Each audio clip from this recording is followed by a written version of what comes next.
ओम सुमुखश्चैकदन्तश्च कपिलो गजकर्णकः लंबोदरश्च विघ्नो विघ्ननाशो विनायकः धूम्रकेतुर्गणाध्यक्षो भालचन्द्रो गजाननः द्वादशेतानि नामानि या पठे शृणुयादपि विद्यारम्भे विवाहे च प्रवेशे निर्गमे तथा संग्रामे संकटे चैव विघ्नस्तस्य न जायते। ओम जयंती मंगला काली भद्रकाली कपालिनी दुर्गा क्षमा शिवा धात्री स्वाहा स्वधा नमोस्तुते। नमस्कार, स्वागत है आपका वृश्चिक राशि वालों के लिए। आज हम उपस्थित हैं कि मंगल प्रधान वृश्चिक राशि वालों के लिए ग्रहों का योगायोग किस प्रकार का होने वाला है। सबसे बढ़िया खबर वृश्चिक राशि वालों के लिए बनकर तैयार होने वाली है इस अक्टूबर के अंतिम में। जी हाँ, कारण है कि आपके ग्रह के राशि के स्वामी मंगल महाराज और मंगल महाराज पिछले काफ़ी लंबे समय से शनि के साथ जिस प्रकार का एक विस्फोटक योग बना रखे थे, आपकी किस्मत को कई तरह से फंसा रखे थे, ग्रहों को फंसा रखे थे। कहा जाता है कि शनि जब कुंडली को कंट्रोल करने का प्रयास करते हैं तो ऐसा प्रयास नहीं करते हैं, वो जकड़ लेते हैं और उनकी जकड़ से निकलना मुश्किल हो जाता है। और ऐसा आपने हो सकता है अनुभव भी किया हो। पिछले लगातार 6 महीने से जैसे शनि का प्रकोप आपकी कुंडली में चल रहा था, आपकी कोई ढैया भैया ना चलते हुए भी शनि महाराज ने आपके सामर्थ्य, आपके लग्नेश को जिस प्रकार से घेर रखा था, पहले षडाष्टक, फिर समसप्तक, फिर षडाष्टक, अब इस अक्टूबर के अंतिम काल में वो परिवर्तन करके बाहर आएंगे और फिर वो ज़बरदस्त खेल आपकी राशि के दृष्टिकोण से जो होगा आने वाले 2-3 महीने में, जो बिल्कुल चीज़ों को परिवर्तन करने का एक नई उम्मीद जगाते दिखाई दे रहे हैं। कारण है उसका बृहस्पति महाराज अब ताकत में आ चुके हैं। शुक्र अपने ही ताकत में राजयोग का निर्माण आपकी राशि में करने वाले हैं। मंगल भी परिवर्तन कर कर आपके लिए बहुत महत्वपूर्ण योग बनाकर तैयार हो रहे हैं इस अक्टूबर में। तो आप उम्मीद कर सकते हैं ग्रहों के दृष्टिकोण से जितना कैलकुलेशन दिखाई दे रही है कि हमारे दृष्टिकोण से महत्वपूर्ण परिवर्तन, और ये अनुभव का आधार पर हम कह रहे हैं कि जो स्थिति ग्रहों की है तो कम से कम नवंबर के महीने में तो कम से कम कुछ करने का समय आपके लिए आता दिखाई दे रहा है। ये अक्टूबर के अंतिम से ही वो ग्रह चालू हो रहे हैं और सिलसिलेवार तरीके से आप समझ लें तो कैसे कैसे रहेंगे, क्योंकि दिसंबर जो अक्टूबर का आखिरी महीना है, आखिरी समय है महीने का, वो ऐसा है कि कुछ खास समय योग बन रहे हैं। कई बार हमारे जीवन में ऐसे कुछ कष्ट आ जाते हैं जिनको हम प्रत्यक्ष रूप से समझ नहीं पाते। कैसे नज़र लग गई, कुछ हो गया, वो ठीक कैसे करनी है, तो वो ये इस दौरान कुछ खास उपाय योग बनने वाले हैं। उनको यदि आप कर लें, वो सिलसिलेवार तरीके से हम आपको बताने जा रहे हैं। आपने कर लिया तो चिंता ना करें, चुटकियों से चुटकी बजने से पहले ही आपके परिवर्तन का योग आपके भाग्य में स्वयं आपके द्वारा बन सकता है। सबसे पहले बात कर लेते हैं 21 तारीख की। 21 अक्टूबर को मंगलवार का अवसर है, अमावस्या तिथि है और इस दिन आपकी राशि के दृष्टिकोण से ग्रहों का योगायोग जो बन रहा है, दीपावली का योग जो है ना, आमतौर पे कई लोगों ने तो ऐसा हुआ है कि इस बार विडंबना ऐसी रही कि कुछ लोगों ने 20 को ही मना ली दिवाली। खैर, जो मना लिया अच्छा किया, बावला जब जागे तब दिवाली, ऐसा कुछ इस तौर पे आप समझ सकते हैं। लेकिन ज्योतिषी गणनाओं के अनुसार से वो भी सिद्धांत बताएं कि ग्रहों का प्रभाव जो आपके लिए बनकर तैयार हो रहा है वो थोड़ा ध्यान रखिएगा, दीपावली ओवर एक्सपेंसिव ना हो जाए। हाथों को कंट्रोल करना पड़ता है। आमतौर पे क्या होता है ना, सबकी डिमांड होती है, घर वालों में सबकी डिमांड होती है, मुझे ये चाहिए, मुझे वो चाहिए, मुझे वो चाहिए, और जो स्थिति होती है कई बार हाथ थोड़ा कमज़ोर हो जाता है। तो ऐसे ही कुछ ज़्यादा अननेसेसरी खर्चे थोड़े बढ़ने के योग दिखाई देते हैं। तो चीज़ों को कंट्रोल कर आपको महालक्ष्मी को प्रसन्न करने की ज़रूरत है। महालक्ष्मी को कैसे प्रसन्न होंगी, चीज़ें कैसे कंट्रोल में आएंगी, वो भी हम आपको सिद्धांत बता देते हैं, समझा देते हैं। क्योंकि यही वो दिवस है कि जो समस्त अभावों को अक्षय पात्र लेकर महालक्ष्मी आ रही हैं, उनको कैसे प्रसन्न करना है। और वर्ष भर रात गई बात गई भूल जाइए, ये वर्ष का अंतिम दिवस है। जो स्थितियां आपने झेली हम समझ में आ रही है, 6 महीने से जो ग्रहों का योग चल रहा है वो सब हमारे सामने है। लेकिन अब परिवर्तन का योग आ रहा है, महालक्ष्मी अक्षय पात्र लेकर आपके घर पदार्पण करने का योग बना रही हैं। लेकिन थोड़ा खर्चा कम करना है, आपको इस बात का ध्यान रखना है। क्या खास उपाय करने वो भी जान लीजिए। तो 21 तारीख को दिवाली का सुंदर योग बन रहा है। इस बार बड़ी भ्रांति रही कि 20 को मनाएं या 21 को मनाएं। शास्त्रोक्त दृष्टिकोण से हमने पूरी तरह से अच्छे से समझाया है कि कैसे 21 का योग बन रहा है। पुनः आपको समझा देते हैं कि यहाँ दिल्ली के पंचांग के अनुसार से या भारत के संपूर्ण पंचांगों के अनुसार से जो योग बन रहा है वो ऐसा है कि बिल्कुल जो अमावस्या की तिथि है वो करीब 5:54 तक है। तो अमावस्या की आयु है।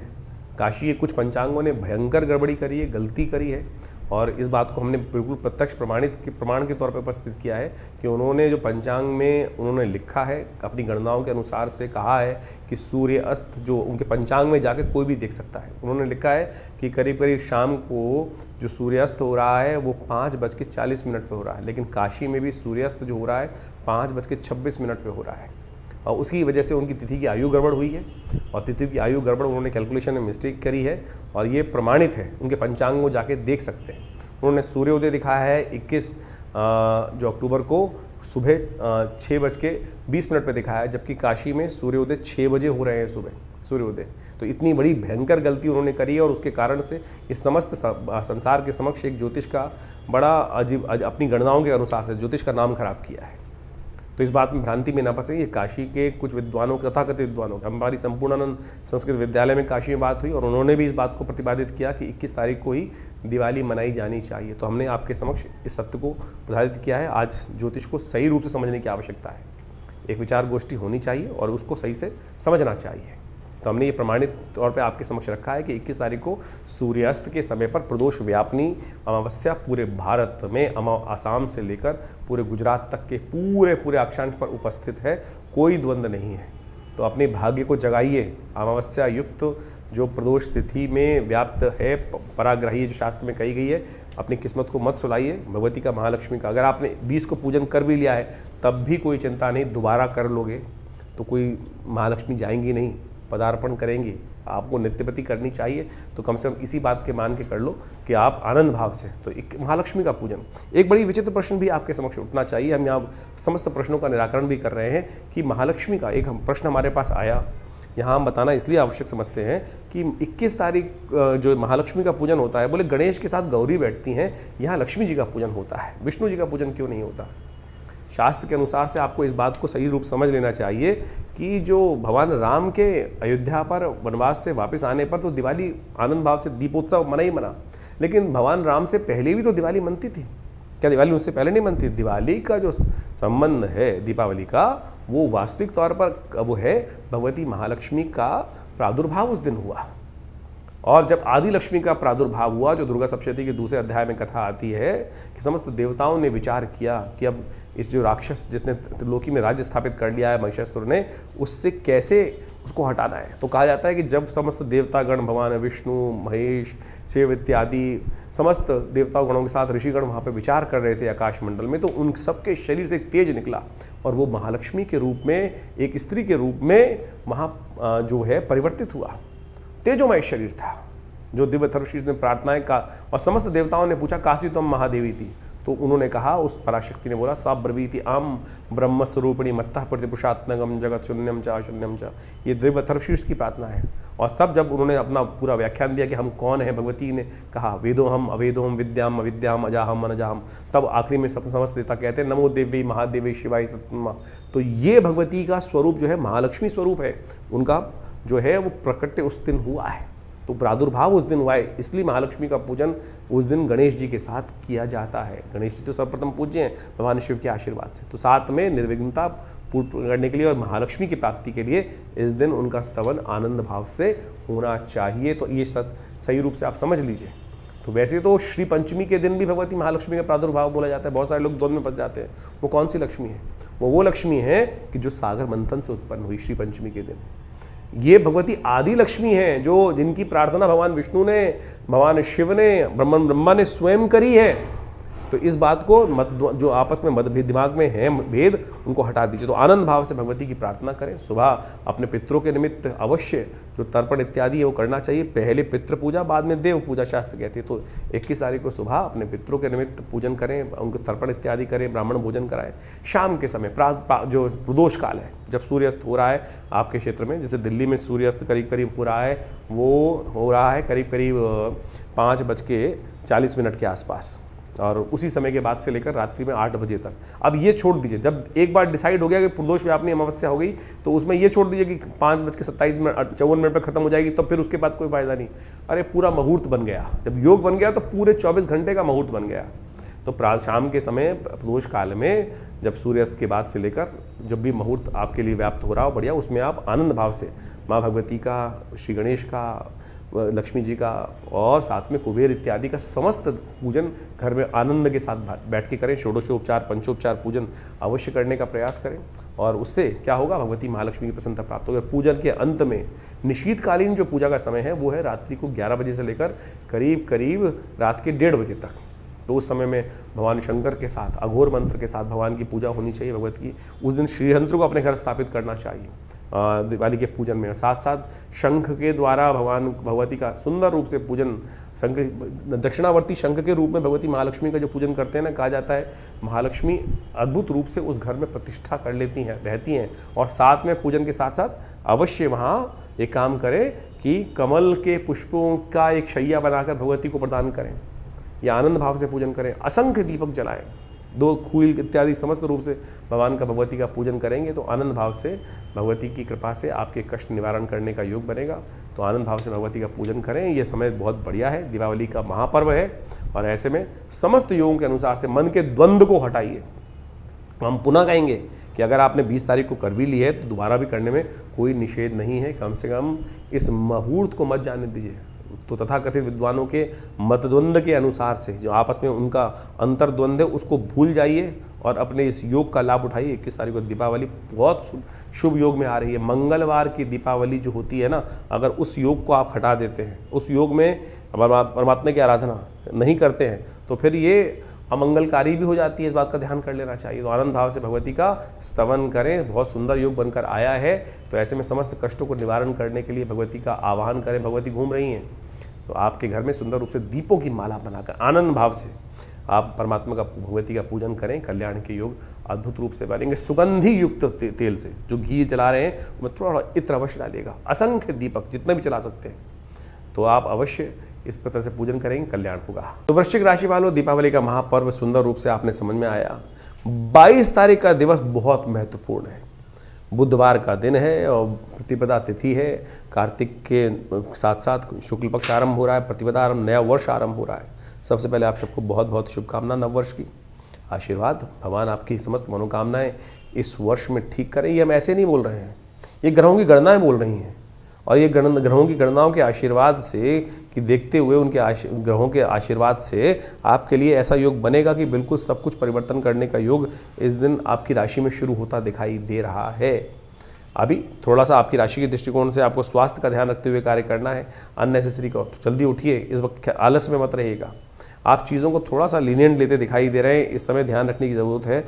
बहुत जल्दी मंगल बुध दोनों परिवर्तन की तरफ जाएंगे, लेकिन अभी मंगल बुध का जो परिवर्तन का योग बन रहा है वो थोड़ा सा ऐसा बन रहा है कि जो कई चीज़ों में आपको लगेगा कि हमारे को उपेक्षा करते लोग कर सकते हैं, साइडलाइन करने का योग बना सकते हैं, जहां आपको थोड़ा सा इनिशिएट लेकर आगे बढ़ने की ज़रूरत है। ये वर्ष का पहला दिवस है, खासतौर पर ध्यान रखिएगा। इस दिन अगर चीज़ों में पीछे रह गए तो फिर आगे भी पीछे रहने के योग बनाएंगे, लोग काटने के योग बनाएंगे, क्योंकि वर्ष के पहले दिन ग्रह थोड़े हल्के हैं। 1-2 दिन बाद ग्रह परिवर्तन की तरफ जाएंगे, वो नई की उम्मीद जगाएंगे। इस दिन कुछ खास उपाय कर लेने चाहिए। क्या करना चाहिए? गोवर्धन की पूजा, गाय की पूजा कैसे करनी है, क्या महत्व, क्या सिद्धांत है, वो भी हम समझाते हैं। 22 तारीख को अन्नकूट भी है, नववर्ष भी आरंभ हो रहा है। गुजरात इत्यादि में आज भी परंपरा है कि कार्तिक कृष्ण पक्ष की प्रतिपदा को नववर्ष के रूप में मनाया जाता है। भगवान कृष्ण की सुंदर उपासना की जाती है और ये दिन अद्भुत योग लेकर आता है। इस दिन जैसा जैसा आप करेंगे, जैसा जैसा आपके साथ होगा, पूरे वर्ष उसी प्रकार का योग बन सकता है।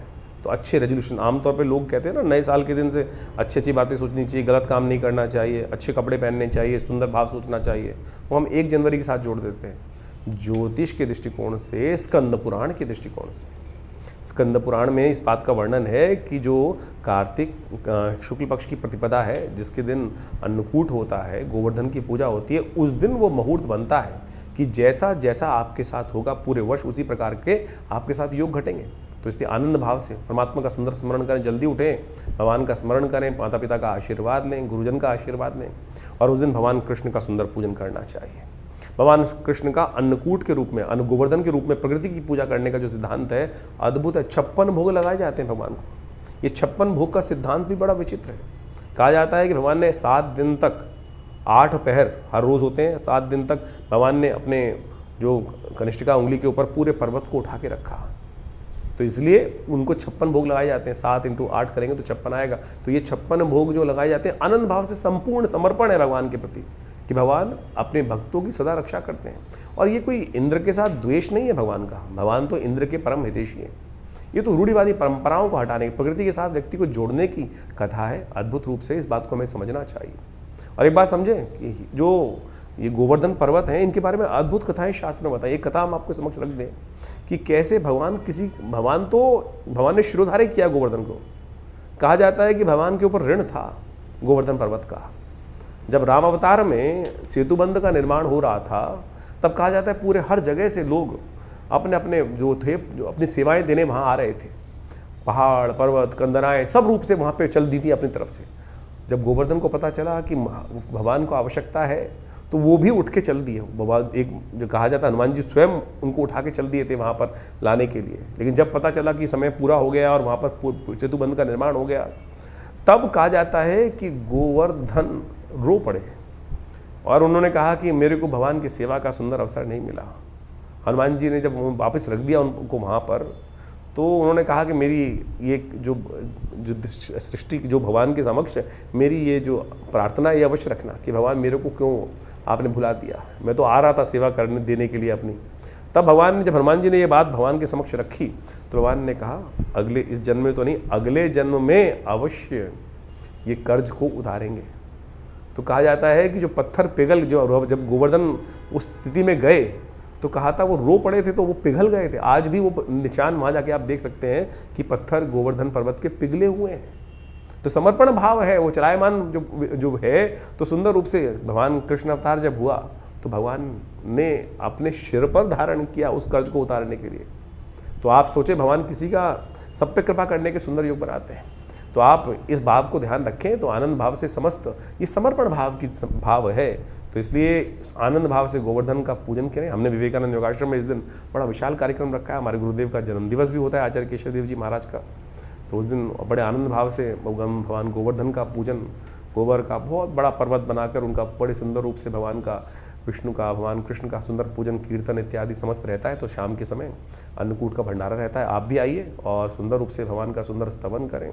और सबसे पहला काम ध्यान रखिएगा, इस दिन सुंदर योग जो बन रहा है आनंद से रहेगा, प्रसन्नता से रहेगा, भगवान का भजन कीजिएगा। जितने अच्छे काम हो सकते हैं वो सब करने का प्रयास करें, क्योंकि यही वो दिन है। पुनः आपको अवगत करा देते हैं। और इस दिन अवश्य भगवान कृष्ण के लिए, भगवान विष्णु के लिए सुंदर पूजा, षोडशोपचार पूजन कर उस दिन कम से कम अपने आप को 11 दीपक अवश्य घी के चलाने चाहिए।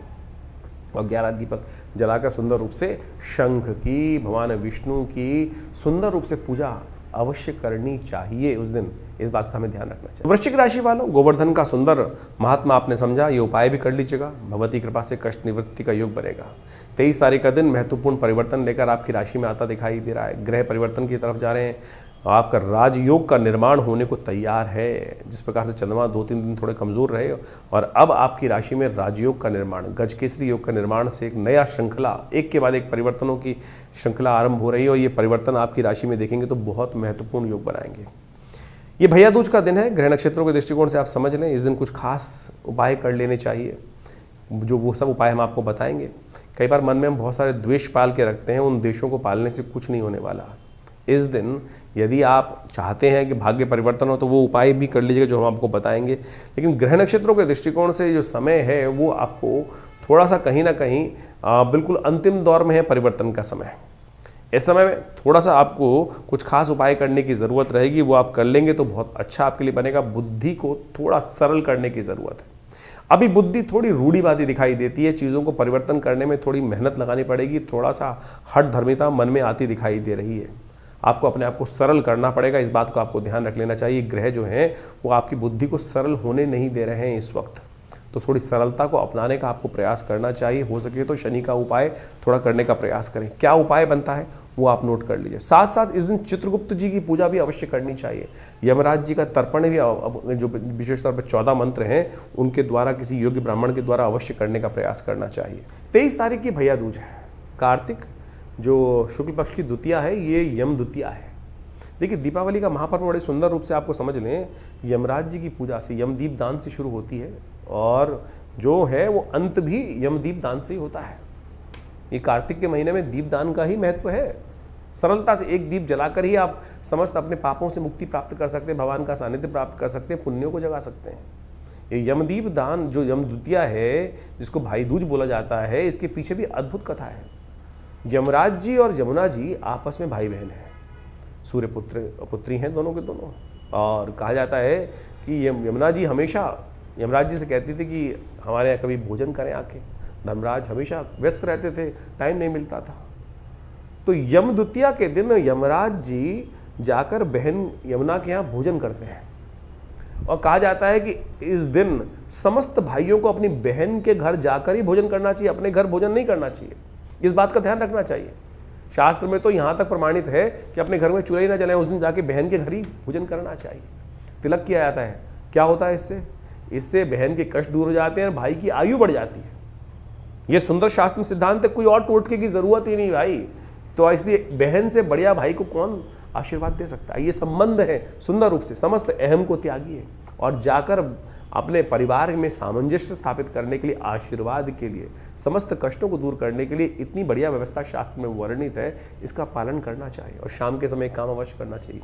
यम द्वितीया के दिन यमुना जी के घाट पे या किसी भी पानी के घाट पे जाकर, तालाब में या नदियों पे जाकर, हो सके यमुना तो सबसे श्रेष्ठ है, शाम को 7 क्या करना चाहिए, एक नोट कर लीजिए, उपाय है, अद्भुत उपाय। ये नोट करके जो कर लेगा उसके पूरे वर्ष के लिए समस्त कष्ट दूर होने के योग बन जाएंगे। छोटा सा उपाय है।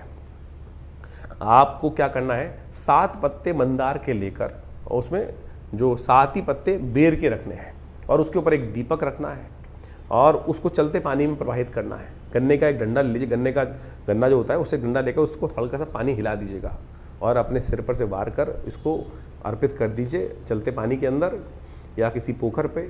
तो कहा जाता है कि पूरे वर्ष तक के लिए समस्त कष्टों को दूर करने का आशीर्वाद मिल जाता है। पितृ भी प्रसन्न हो जाते हैं। जिनको लगता है ना कि पितृ दोष बन गया है, पितृ पता नहीं संतुष्ट है कि नहीं है, ये एक उपाय है। यम द्वितीया के दिन शाम के समय जो कर लेगा उनके समस्त कष्ट दूर हो जाएंगे।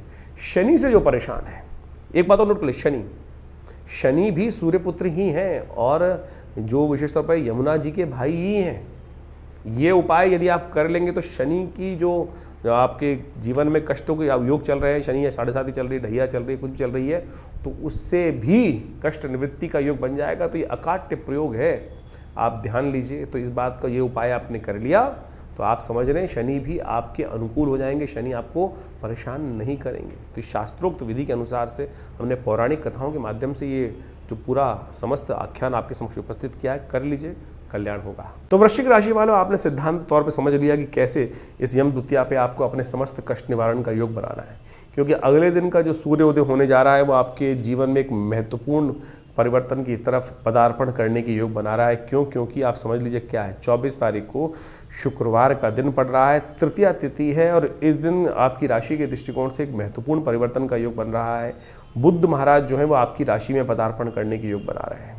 इसके बाद एक के बाद एक ग्रह परिवर्तन की तरफ आपकी राशि में जाएंगे और वो चीज़ें आपके लिए फेवर में करते दिखाई देंगे। चंद्रमा ऑलरेडी परिवर्तन कर आपकी राशि में आ चुके हैं, जो गजकेसरी योग का निर्माण कर चुके हैं, जो चीज़ों में आपको पॉजिटिव आगे बढ़ाने का, नया कुछ करने का, आपको उत्साहवर्धन करने का योग बनाते दिखाई देंगे। इस दिन क्योंकि बुध का ये परिवर्तन विशेष तौर पर हुआ है, आपके लिए बहुत श्रेष्ठ रहेगा। इस दिन थोड़ी बुध को ताकत, अभी नया परिवर्तन होकर चुका है तो बुध को थोड़ी ताकत देने का आपको प्रयास करना चाहिए। और बुध और चंद्रमा की युति जो आपकी राशि में बनी हुई है वो बड़ी विचित्र है। ऐसे में बुध मित्र तो हैं, लेकिन जो स्थिति में है वो थोड़े से डामाडोल। बुध की स्थिति थोड़ी सी ऐसी हो सकती है कि किसी ने इधर किया तो इधर, उधर किया तो इधर, नेगेटिव तरफ गए तो नेगेटिव हो जाएगा। क्योंकि चंद्रमा की स्थिति थोड़ी सी गजकेसरी योग में होते हुए भी थोड़ी कमज़ोर है, तो मन को बढ़ाइए, मन को आश्वस्त करने का आपको प्रयास करना चाहिए। इस दिन थोड़ा बुध को ओम ब्रांग ब्रींग ब्रोंग से बुधाय नमः इस कार्य करें। हो सके तो गाय को थोड़ा पालक खिला दें, ये आपके लिए अच्छा रहेगा। और 2-3 दिन लगातार ये उपाय करेंगे तो बहुत श्रेष्ठ योग बनाएंगे आपके लिए। बुध महाराज का परिवर्तन जिस प्रकार से हुआ है ये बड़ा श्रेष्ठ होगा। चंद्रमा भी आपके लिए लाभ के योग बना सकता है। 25 तारीख का दिन शनिवार का अवसर है, चतुर्थी तिथि विद्यमान है और ग्रह नक्षत्रों के दृष्टिकोण से अब ग्रह पूर्ण परिपक्व अवस्था में आकर आपके लिए योग बना रहे हैं। ऐसे में थोड़ा सा शनि का उपाय अवश्य करें, क्योंकि शनि बुद्धि में चल रहे हैं और बुद्धि में अभी भी शनि महाराज की जो जड़ता है वो थोड़ी परेशान करती दिखाई दे रही है। बृहस्पति से दृष्ट जरूर है और बृहस्पति का अंकुश जरूर बृहस्पति शनि पर चल रहा है, वो बहुत श्रेष्ठ है आपके लिए।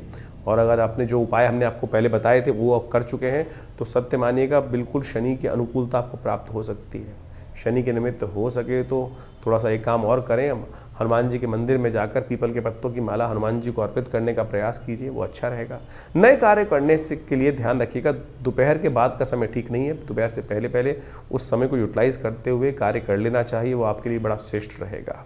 26 तारीख के दिन जो वृश्चिक राशि वालों के लिए योग बन रहा है वो जान लीजिए। 26 तारीख के दिन वृश्चिक राशि वालों के लिए ग्रहों का योग अच्छा बनता दिखाई दे रहा है। उस दिन रविवार का अवसर है, पंचमी तिथि विद्यमान है और साथ साथ ग्रह परिवर्तन की तरफ जाएंगे और ये परिवर्तन आपके लिए आशीर्वाद से बहुत सारी चीज़ों को मेवा देने के योग बना सकते हैं। थोड़ा आशीर्वाद लेने का, सरल लेने का, अपने आप को करने का प्रयास कीजिए। इस वक्त ग्रहों ने जो परिवर्तन की चाल चली है वो आपको कहती है कि थोड़ा सरल होकर काम करें, बड़े लोगों के समक्ष जाके विनम्र होकर कार्य करने का प्रयास करें। आपकी राशि वृश्चिक जो है ना वो विशेष तौर पर क्या होती है, पुरानी बातों को भूलने नहीं देती है। भूल जाइए, रात गई बात गई, नया कार्य है, नए चीज़ें हैं, नए समय को उपयोग करने का प्रयास कीजिए। पुराने अनुभव को याद रखें लेकिन पुरानी दुश्मनी को अननेसेसरी सिर पे ना रखें। पुरानी गलत बातों को छोड़ने का आपको प्रयास करना चाहिए, तब आपके लिए परिवर्तन की स्थिति होगी। इस दिन सौभाग्य पंचमी है और ग्रह भी आपके लिए आशीर्वाद देने की योग बना रहे हैं। संत महात्माओं, माता पिता, बड़े लोगों का, गुरुजन का आशीर्वाद लेने का आपको प्रयास करना चाहिए, वो सबसे ज़रूरी है। और वो यदि वो आपने उपाय ले लिया, कर लिया, तो आप सत्य माने कि आपके लिए परिवर्तन का योग बन सकता है। छठ महापर्व भी शुरू हो चुका है, सूर्य के दिन से ही रविवार के दिवस में ऐसा योग बन रहा है, तो कोशिश ये करें भगवान सूर्य की भी सुंदर आराधना अवश्य करने का प्रयास करें, गायत्री का जप करें, वो आपके लिए श्रेष्ठ रहेगा। 27 तारीख का दिन सोमवार का अवसर और वृश्चिक राशि वालों के लिए ग्रह जो है सबसे इम्पॉर्टेंट है इस दिन, क्योंकि इस दिन आपकी राशि के स्वामी पदार्पण कर रहे हैं आपकी राशि में भी। और ये पदार्पण जो होगा मंगल का, ये बहुत सुंदर होगा। शनि के आघोष से निकलकर मंगल बाहर आ रहे हैं। शनि की जो षडाष्टक योग का स्थिति चल रही थी वो खत्म होकर अब मंगल आपके लिए कुछ ना कुछ नया करने के योग बनाएंगे। आपका बाहुबल आप ही हैं। देखिए, आपने ही सब कुछ करना है, इस बात का ध्यान रखें। कई बार हम अपनी शक्ति भूल जाते हैं और हमें लगता है कुछ कर ही नहीं पाएंगे। अब मंगल बृहस्पति के से दृष्ट होकर जिस प्रकार का योग बना रहा है और शनि पर भी मंगल की बृहस्पति की दृष्टि पड़ रही है, ये योग बनकर तैयार है। रही सही कसर कुछ दिन बाद शुक्र भी परिवर्तन करके कर देंगे पूरी। तो अब समय है पूरी तरह से आपको आगे बढ़ने का। ग्रह नक्षत्रों के दृष्टिकोण से ऐसा योग बनकर तैयार है। छठ महापर्व है और ऐसे में छठ सूर्य को अवश्य अर्घ्य दीजिएगा, सूर्य की अवश्य प्रार्थना कीजिएगा। हो सके तो गेहूं इत्यादि का दान करना भी आपकी राशि के दृष्टिकोण से परम श्रेष्ठ रहेगा। ऐसे में मंगल को लगातार ताकत देने का आपको प्रयास करना चाहिए। कुछ दिन तक मंगल यहाँ पर सुंदर रूप से बृहस्पति से दृष्ट होकर बैठा है करीब। ये योग आपको खाली नहीं जाने दे रहा है, लगातार मंगल को ताकत। कभी कभी गौशाला में गुड़ इत्यादि का दान, चने का दान अवश्य कर दिया कीजिए। यह आपके लिए मंगल को बल देता रहेगा। हनुमान जी का पाठ करते रहें, आपके लिए कल्याणकारी योग बनकर तैयार रहेंगे। 28 तारीख का दिन मंगलवार का अवसर, षष्ठी तिथि थोड़ी वृद्धि की तरफ गई है दिल्ली के पंचांग के अनुसार से। और ग्रह नक्षत्रों के दृष्टिकोण से ये समय अभी भी ऐसा चल रहा है, थोड़ा विनम्र होकर चीज़ों को, बड़े लोगों के आशीर्वाद, बड़े लोगों के सानिध्य में सही समय पर सही ज्ञान की आवश्यकता रहेगी। और बुद्धि को सरल करोगे तभी ज्ञान प्राप्त होगा, इस बात का ध्यान रखना। शनि इन दिनों बुद्धि भाव में चल रहे हैं आपके लिए, वो थोड़ा सा ज्ञान में आपको अपने अंदर फंसा देते हैं कि मेरे ज्ञान के आगे दूसरे की आवश्यकता ही नहीं है। थोड़ा विनम्र होकर चीज़ों को करने का प्रयास कीजिए तो चीज़ें आपको ग्रहण कर सकते हैं। आपकी बुद्धि, आपके करने से सब कुछ होगा, लेकिन आशीर्वाद भी चाहिए। लोगों का साथ में मिलकर काम करने की चीज़, साथ लेके चलने की भी ज़रूरत है। इस बात का आपको ध्यान रखना चाहिए। गज केसरी योग का निर्माण होने को तैयार है। बृहस्पति के सम्मुख आके बिल्कुल चंद्रमा विराजमान हो जाएंगे रात्रि में और अगले दिन से फिर आपके लिए, जैसे कहा था ना कि अक्टूबर का महीना वारे न्यारे करने के लिए आ रहा है, कई बार सुंदर योग बनकर तैयार है, तो ये समय आपके लिए उसी प्रकार का तैयार होने जा रहा है। हनुमान जी का सुंदर स्तवन इस दिन समस्त कष्टों से निवारण करने का योग बनाएगा आपके लिए। 29 तारीख बुधवार का अवसर, सप्तमी तिथि विद्यमान है और इस दिन जो ग्रहों का योगा योग बनकर तैयार हो रहा है वो आप समझ लें, ये पराक्रम दिखाने का अवसर है। चीज़ों को सही रूप से, समय का सदुपयोग करने का अवसर है। समय खराब नहीं करना है, इस बात का ध्यान रखना है। जो समय एक एक मिनट आने वाले, जो करीब करीब 3 दिन का समय है, 29, 30, 31, ये समय आपके लिए ऐसा है कि 1 मिनट भी बर्बाद नहीं करना है। चीज़ों को बिल्कुल पैटर्नाइज करके काम करने की ज़रूरत है, चीज़ों को टाइम टेबल बना के काम करने की ज़रूरत है, बेकार के कामों से बचने की ज़रूरत है। ये विचार करके कार्य करोगे, बुद्धि का सदुपयोग करोगे तो बहुत अच्छा रहेगा। गणेश जी का पूजन करें, गणेश जी को पीले वस्त्र अर्पित करें, भगवान गणेश विघ्न दूर करेंगे। भद्रा है, नए कार्यों को आरंभ करने के लिए दिन अच्छा नहीं दिखाई देता। सुबह 9:30 बजे से करीब करीब भद्रा आरंभ होगी, रात्रि तक रहेगी 9:30 बजे तक। तो इस बात का ध्यान रखें कि भद्रा काल में नए कार्य आरंभ नहीं करने चाहिए। 30 तारीख का दिन बृहस्पतिवार का अवसर, अष्टमी तिथि विद्यमान है और गोपाष्टमी का सुंदर योग बन रहा है। ग्रह नक्षत्रों के दृष्टिकोण से ग्रह करीब करीब 85% आपके फेवर में इस वक्त आते दिखाई दे रहे हैं। अब आप ही को उठकर चलने की ज़रूरत है, सही चीज़ों में दिशा करने की। गोपाष्टमी है, गाय का आशीर्वाद अवश्य लें। गाय के अंदर समस्त देवताओं का वास होता है, तो इस दिन अवश्य हो सके तो जितना गाय के निमित्त थोड़ा घास इत्यादि, हरा चारा इत्यादि कुछ न कुछ पूजन करके अवश्य कार्य करना चाहिए। और गोपाष्टमी जो है बड़ा सुंदर योग देते हैं। गाय को जो पूजते हैं हर रोज़, वैसे तो हमारी भारतीय संस्कृति में कहा जाता है गाय के लिए अवश्य भोजन निकालना चाहिए। यदि नहीं निकाल पाते हैं तो कम से कम इस दिन तो अवश्य गौ पूजन करने का प्रयास कीजिए। ईश्वरी कृपा से कल्याण होने के योग बनेंगे। 31 तारीख शुक्रवार का अवसर, 9वीं तिथि विद्यमान है और इस दिन ग्रहों का परिवर्तन का योग बन रहा है और साथ साथ पंचक भी आरंभ हो रहे हैं। तो ऐसा ध्यान रखना है कि जो जो कार्य पंचक में नहीं करने चाहिए उसका ध्यान रखते हुए कार्य कीजिएगा। एकत्रीकरण, छत ना डालना, जो कंस्ट्रक्शन कंपनी में लोग हैं उनको थोड़ा ध्यान रखते हुए कार्य करना चाहिए। ग्रहों का योग जो आपके लिए बन रहा है, स्वास्थ्य के मामले में थोड़ा ध्यान रखने की ज़रूरत है। चंद्रमा की युति राहु के साथ आपकी राशि के दृष्टिकोण से जहाँ हो रही है वो कहीं ना कहीं थोड़ा सा स्वास्थ्य के मामले में समस्याओं को भारी कर सकता है।